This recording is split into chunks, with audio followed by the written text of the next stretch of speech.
नमस्कार, रात के 10 बज रहे हैं। 24 घंटे 24 रिपोर्टर के साथ हाजिर हूं मैं रोमाना इसार खान। दिन भर की हर बड़ी खबर अगले आधे घंटे में हम आपको दिखाएंगे। शुरुआत शो की हेडलाइन से। हमारे साथ होंगे ब्रजेश राजपूत। ब्रजेश के साथ देखेंगे इंडियन एक्सप्रेस ने किया छत्तीसगढ़ में सीट के लिए रमन सिंह और जोगी परिवार में सौदेबाजी का खुलासा। चुनाव आयोग ने दिया जांच का आदेश। हमारे साथ होंगे एबीपी न्यूज संवाददाता अंकित गुप्ता। अंकित बताएंगे दिल्ली में ऑड इवन फॉर्मूले पर केजरीवाल सरकार को झटका। हाईकोर्ट ने कहा स्कूल से जबरन बस नहीं ले सकते। जितेंद्र दीक्षित हमारे साथ होंगे, बताएंगे तमिलनाडु के मुस्लिम संगठनों ने गोमूत्र से बने रामदेव के प्रोडक्ट के खिलाफ निकाला फतवा। रामदेव ने कहा सिर्फ 5 उत्पादों में गोमूत्र। और साथ ही मेरे देखिए आप, मुंबई से लंदन जाने वाली एयर इंडिया की फ्लाइट में मिला चूहा। उड़ान के बाद वापस कराई गई लैंडिंग। तो शुरुआत इस वक्त की सबसे बड़ी खबर से।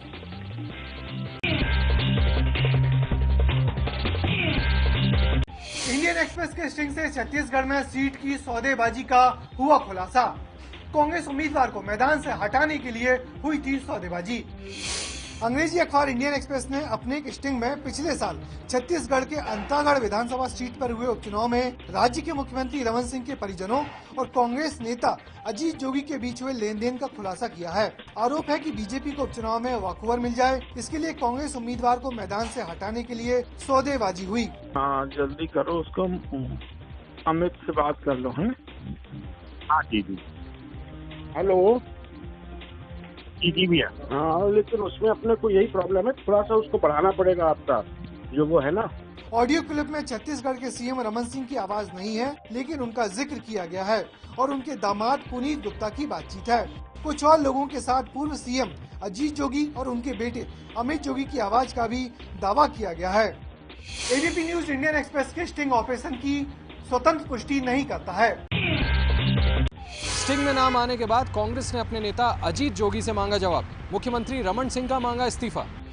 इंडियन एक्सप्रेस के स्टिंग में अजीत जोगी और उनके बेटे अमित जोगी का नाम आने के बाद कांग्रेस ने दोनों से जवाब मांगा। वहीं छत्तीसगढ़ कांग्रेस के अध्यक्ष भूपेश बघेल ने दोनों को पार्टी से बाहर किए जाने की मांग की है। भूपेश बघेल ने दावा किया है कि अंतागढ़ उपचुनाव में करोड़ों का लेन देन हुआ है। नरेंद्र मोदी जी प्रधानमंत्री जी से मैं कहना चाहूंगा, सुप्रीम कोर्ट के देखरेख में एसआईटी गठन करे और इनके खिलाफ कार्रवाई करे। कांग्रेस नेता अजीत जोगी ने इस टेप को मनगढ़ंत और झूठा बताया है और इस टेप को सार्वजनिक करने वालों के खिलाफ कानूनी कार्रवाई करने की बात कही है। सीट की सौदेबाजी को लेकर जारी स्टिंग पर रमन सिंह ने कहा है कि ये कांग्रेस का अंदरूनी झगड़ा है। सभी आरोपों से इनकार किया। ये भी कांग्रेस का आंतरिक गुटबाजी का नतीजा है और इस नतीजे के रूप में जबरदस्ती भारतीय जनता पार्टी को जोड़ने का काम कर रहे हैं। कांग्रेस को हर चीज में भारतीय जनता पार्टी की भूमिका दिखती है और स्पष्ट रूप से सभी ने इस बात का खंडन भी किया है। वहीं दूसरी तरफ अंतागढ़ उपचुनाव में कांग्रेस के उम्मीदवार रहे मंतूराम पवार ने एबीपी न्यूज से बातचीत में पैसे के लिए नाम वापस लेने के आरोप से साफ इनकार किया है। उसमें मेरी कहीं आवाज ही नहीं है। हाँ। और न मैं किसी को फोनों से बात किया हूँ और न मैं किसी के बोलने से कि नाम वापस लिया। इंडियन एक्सप्रेस के स्टिंग से छत्तीसगढ़ की राजनीति और भड़क सकती है, क्योंकि इसमें सत्तारूढ़ बीजेपी और विपक्षी पार्टी कांग्रेस दोनों के नेता फंसते हुए नजर आ रहे हैं। रामदेव के पतंजलि के उन प्रोडक्ट्स के खिलाफ फतवा जारी हुआ है जिनमें की गोमूत्र का इस्तेमाल होता है। तमिलनाडु के एक मुस्लिम संगठन ने गोमूत्र को इस्लाम के खिलाफ बताया। तमिलनाडु थोहिड़ जमात नाम के मुस्लिम संगठन ने रामदेव के पतंजलि आयुर्वेद लिमिटेड के गोमूत्र से बने प्रोडक्ट्स के खिलाफ ये कहकर फतवा जारी किया है कि पतंजलि के कॉस्मेटिक, दवाइयों और फूड प्रोडक्ट्स में गोमूत्र का इस्तेमाल होता है, जो कि इस्लाम के खिलाफ है। इस संगठन का कहना है कि जानकारी न होने की वजह से बहुत से मुस्लिम इन प्रोडक्ट्स का इस्तेमाल करते हैं और इस फतवे का मकसद इन प्रोडक्ट्स का इस्तेमाल बंद करवाना है। दिल्ली में ऑड इवन के लिए सीएनजी कारों को छूट है, लेकिन स्टिकर के लिए लोगों को जूझना पड़ रहा है। दिल्ली की सड़कों पर 1 जनवरी से ऑड इवन स्कीम के दौरान सीएनजी कारें तभी दौड़ पाएंगी जब कार के शीशे पर यह स्टिकर लगा हो। इसी स्टिकर को देखकर पुलिस आपकी सीएनजी कार को नहीं रोकेगी, लेकिन इस स्टिकर को पाने के लिए लोगों को घंटों इंतजार करना पड़ रहा है। सीएनजी स्टेशन से इस स्टिकर को लेने के लिए 2 चीजों की जरूरत है। पहली, कार की आरसी पर सीएनजी चढ़ा हो, यानी आरटीओ से कार में लगी सीएनजी किट को मान्यता मिली हो, और दूसरी, सीएनजी का सिलेंडर के पुराने होने पर हाइड्रो टेस्ट का सर्टिफिकेट मिला हो। इन दोनों कागजों के बावजूद दिल्ली वालों को दिक्कत इसलिए हो रही है क्योंकि दिल्ली में सीएनजी कारें 3.5 लाख हैं और सीएनजी स्टेशन सिर्फ 95। ऑड इवन फॉर्मूले को लागू करने के लिए स्कूलों की बसों के इस्तेमाल करने के मुद्दे पर दिल्ली सरकार को दिल्ली हाई कोर्ट से बड़ा झटका। दिल्ली हाई कोर्ट ने कहा कि दिल्ली सरकार स्कूलों से जबरदस्ती बसें नहीं ले सकती। दिल्ली सरकार 1 जनवरी से दिल्ली में अतिरिक्त 6000 बसें उतारने वाली थी ताकि दिल्ली वालों को कोई दिक्कत ना हो। ये बसें ज्यादातर स्कूल से ली जानी थीं, लेकिन अब दिल्ली हाई कोर्ट के फैसले से केजरीवाल सरकार मुसीबत में फंस सकती है। इसके अलावा महिलाओं को छूट देने के लिए दिल्ली सरकार के फैसले पर भी दिल्ली हाई कोर्ट ने सवाल उठाया है। कोर्ट ने केजरीवाल सरकार से पूछा है कि 2 पहिया वाहनों और महिलाओं को ऑड इवन फॉर्मूले में छूट क्यों दी गई। इसके अलावा कोर्ट ने वकीलों को भी छूट देने से इनकार कर दिया है। कोर्ट ने कहा कि जब डॉक्टरों को छूट नहीं तो वकीलों को छूट क्यों दी जाए। दिल्ली में प्रदूषण कम करने के लिए दिल्ली सरकार 1 जनवरी से ऑड इवन फॉर्मूला लागू कर रही है। दिल्ली में ऑड इवन फॉर्मूला लागू होने से पहले दिल्ली के सीएम अरविंद केजरीवाल ने बच्चों को दिलाई प्रदूषण मुक्त दिल्ली के लिए शपथ। कहा जो नियम तोड़े उसे टोके। दिल्ली को प्रदूषण मुक्त करूंगा और इसके लिए हर संभव प्रयास करूंगा। 1 जनवरी से 15 जनवरी तक ऑड इवन सिस्टम को लागू करने के लिए मैं अपने माता पिता, दोस्तों और रिश्तेदारों को मनाऊंगा। दिल्ली में प्रदूषण कम करने के लिए 1 जनवरी से ऑड इवन फॉर्मूला लागू किया जा रहा है, जिसके तहत हर दिन हर गाड़ी नहीं चलाई जा सकेगी। आम आदमी पार्टी का दावा। राज्यसभा में विपक्ष का नेता रहते हुए अरुण जेटली ने डीडीसीए में हो रही गड़बड़ियों की जांच रोकने के लिए दिल्ली पुलिस को चिट्ठी लिखी थी। दिल्ली के कोटला स्टेडियम के निर्माण में घोटाले को लेकर आपने जेटली पर नए आरोप चढ़ दिए हैं। आपने दावा किया कि जेटली को इस घोटाले की जानकारी नहीं थी। आपने दावा किया कि जेटली को इस घोटाले की जानकारी थी और राज्यसभा का नेता विपक्ष रहते हुए उन्होंने गड़बड़ियों की जांच रोकने के लिए दिल्ली के तत्कालीन पुलिस कमिश्नर को चिट्ठी लिखी थी। आपने फिर जेटली का इस्तीफा मांगा। जब अरुण जेटली से आम आदमी पार्टी के नए आरोपों को लेकर सवाल पूछे गए तो वो टाल गए। 2 अफसरों को सस्पेंड करने के खिलाफ कल हड़ताल पर रहेंगे प्रशासन के अधिकारी। बीजेपी ने मांगा गृह मंत्री सत्येंद्र जैन का इस्तीफा। दिल्ली अंडमान निकोबार सिविल सर्विसेज यानी डानिक्स के अधिकारी 2 अफसरों के निलंबन के खिलाफ कल एक साथ छुट्टी पर जाएंगे। गृह मंत्री सत्येंद्र जैन का आदेश न मानने पर गृह विभाग में विशेष सचिव यशपाल गर्ग और सुभाष चंद्रा को निलंबित कर दिया गया था। इसी निलंबन के खिलाफ डानिक्स के अधिकारी हड़ताल करेंगे। बीजेपी ने इस मामले में मंत्री सत्येंद्र जैन का इस्तीफा मांगा है। दिल्ली में कल नौकरशाहों की हड़ताल से काफी काम बाधित होंगे, इसमें कोई शक नहीं है। और अब बात चेन्नई की, जहां जयललिता के समर्थकों को विरोध प्रदर्शन के दौरान अजीब स्थिति का सामना करना पड़ा।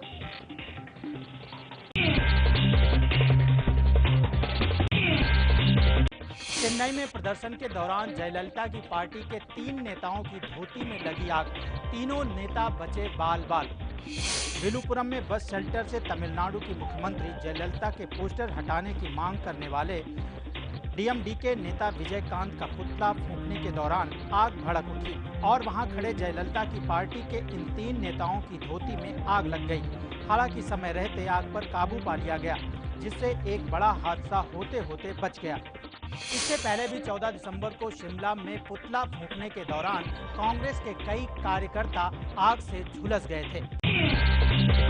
यूपी के मैनपुरी में मंत्री शिवपाल यादव ने बूथ कैप्चरिंग के आरोपी तोताराम को कराया गिरफ्तार। सीने में दर्द बताकर निजी मुचलके पर रिहा हुए तोताराम। यूपी के मैनपुरी में मंत्री शिवपाल यादव ने अपने एक कार्यक्रम में मौजूद मुलायम के करीबी नेता तोताराम को गिरफ्तार करा दिया। जिस मंच पर शिवपाल यादव और मैनपुरी के एसएसपी बैठे थे, उसी मंच पर बैठे तोताराम कुछ ही देर में गिरफ्तार कर लिए गए। 2.5 महीने से फरार चल रहे तोताराम पर मैनपुरी के पंचायत चुनाव में बूथ कैप्चरिंग के आरोप में केस दर्ज है, लेकिन तोताराम ज्यादा देर थाने में नहीं रहे। उन्हें निजी मुचलके पर रिहा कर दिया गया। उन्होंने सीने में दर्द की शिकायत की, जिसके बाद उन्हें लखनऊ के पीजीआई में रेफर कर दिया गया। तोताराम सपा मुखिया मुलायम सिंह यादव के बेहद करीबी हैं। मैनपुरी के लोकसभा चुनाव में उनका बेहद अहम रोल था। जम्मू कश्मीर की अलगाववादी नेता आसिया अंद्राबी के इस्लामिक स्टेट से संबंध का शक। नागपुर एयरपोर्ट पर गिरफ्तार 3 युवकों की पूछताछ में हुआ खुलासा। हैदराबाद पुलिस ने नागपुर एयरपोर्ट पर जिन 3 लड़कों को गिरफ्तार किया है, उन्होंने पूछताछ में बताया है कि वो आतंकवादी संगठन इस्लामिक स्टेट में शामिल होने के लिए जा रहे थे और इसके लिए जम्मू कश्मीर की अलगाववादी नेता और महिला संगठन दुख्तराने मिल्लत की नेता आसिया अंद्राबी ने मदद के लिए बुलाया था।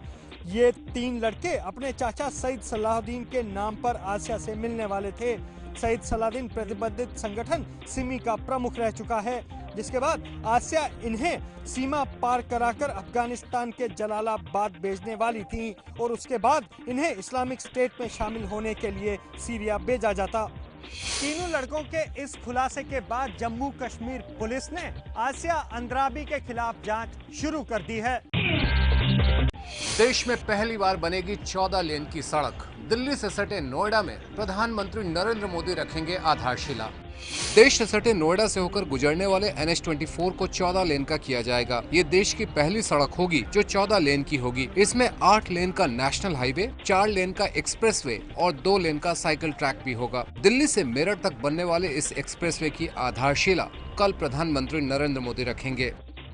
इस प्रोजेक्ट के तहत 3 चरणों में NH-24 का विस्तार किया जाएगा। पहले चरण में निजामुद्दीन ब्रिज से यूपी बॉर्डर के 9 किलोमीटर हिस्से को 14 लेन का किया जाएगा। दूसरे चरण में यूपी बॉर्डर और डासना के बीच 19 किलोमीटर की सड़क को 14 लेन करने का प्रस्ताव है। तीसरे चरण में डासना और हापुड़ बाईपास के 22 किलोमीटर को 6 लेन का किया जाएगा।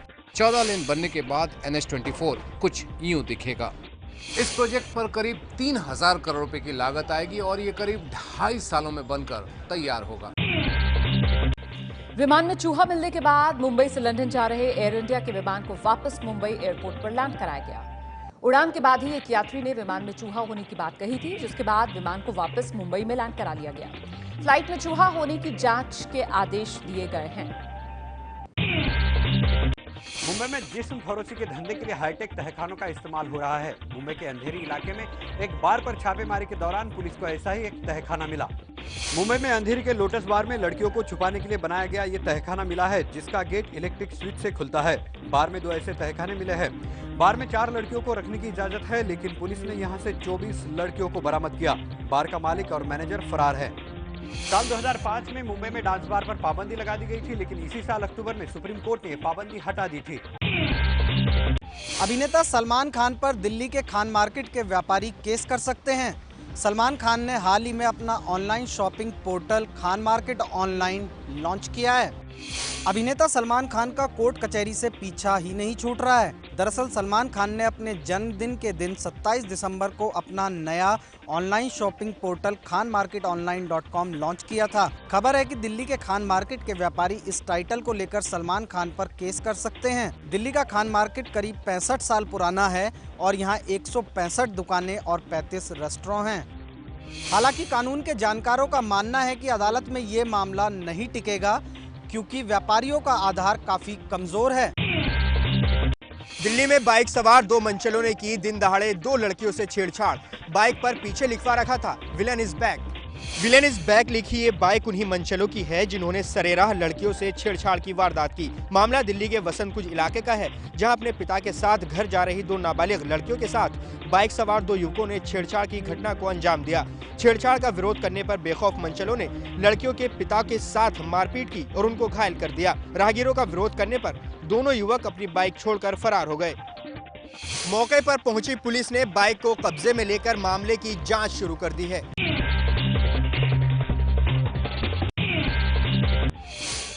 गुजरात के वडोदरा में भीड़ ने एक ट्रैफिक कांस्टेबल को पीटा। उसका कसूर सिर्फ ये था कि वो नियम तोड़ने वालों को रोकने की कोशिश कर रहा था। तस्वीरों में पिट रहे इस कांस्टेबल ने ना ही किसी से रिश्वत मांगी और ना ही किसी तरह की बदसलूकी की।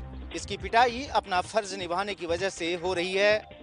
शांतिलाल परमार नाम के इस ट्रैफिक कांस्टेबल ने ट्रैफिक कानून तोड़कर भाग रहे 3 युवकों को रोकने की कोशिश क्या की कि भीड़ ने इसे ही पीट डाला।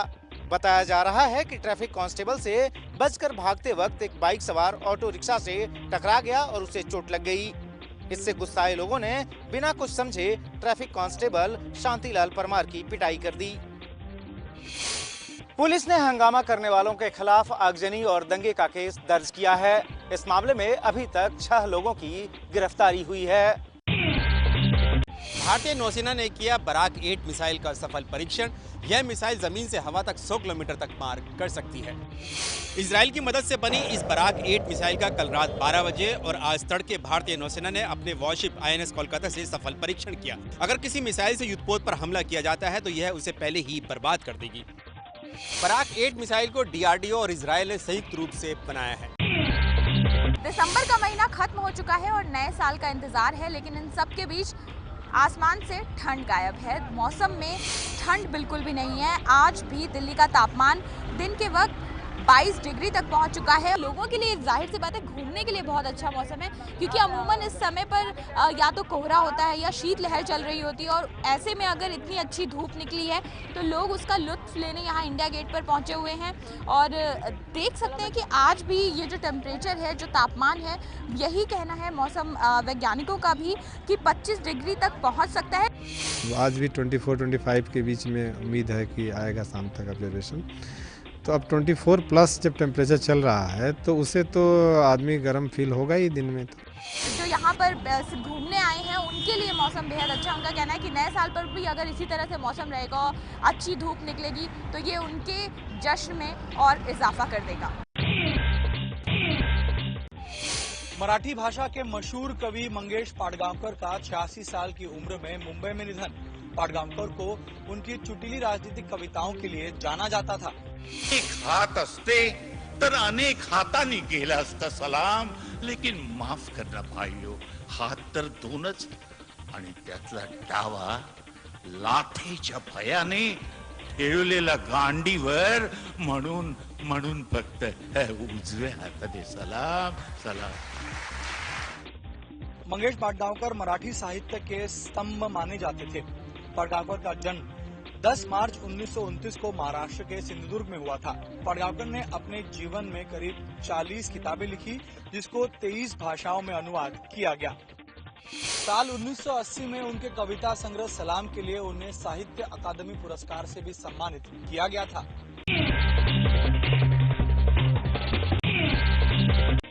यूरोपीय देश ऑस्ट्रिया में 800 साल पुराना मोबाइल फोन मिलने का दावा किया गया है।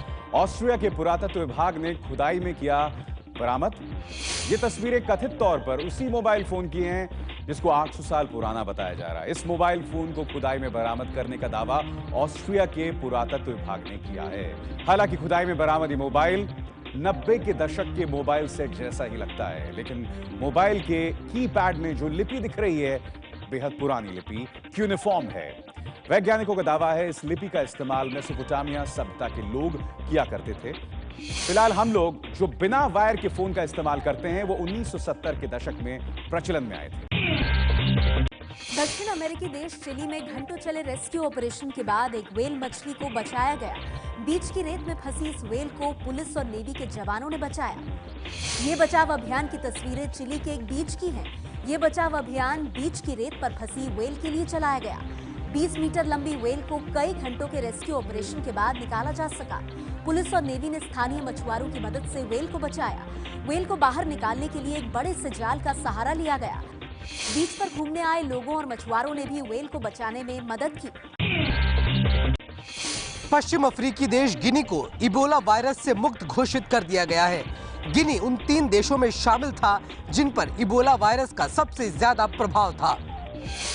विश्व स्वास्थ्य संगठन ने मंगलवार को पश्चिम अफ्रीकी देश गिनी को इबोला वायरस से पूरी तरह मुक्त घोषित कर दिया। पश्चिम अफ्रीकी देश गिनी, लाइबेरिया, सिएरा लियोन इबोला से सबसे ज्यादा प्रभावित थे, लेकिन अब तीनों इबोला वायरस से मुक्त हो चुके हैं। सिएरा लियोन को 7 नवंबर को इबोला से पूरी तरह मुक्त घोषित किया गया था। लाइबेरिया को भी 14 जनवरी को आधिकारिक रूप से इबोला से मुक्त घोषित कर दिया जाएगा। घातक इबोला वायरस की वजह से पिछले 2 साल में कम से कम 11,000 लोगों की मौत हो चुकी है।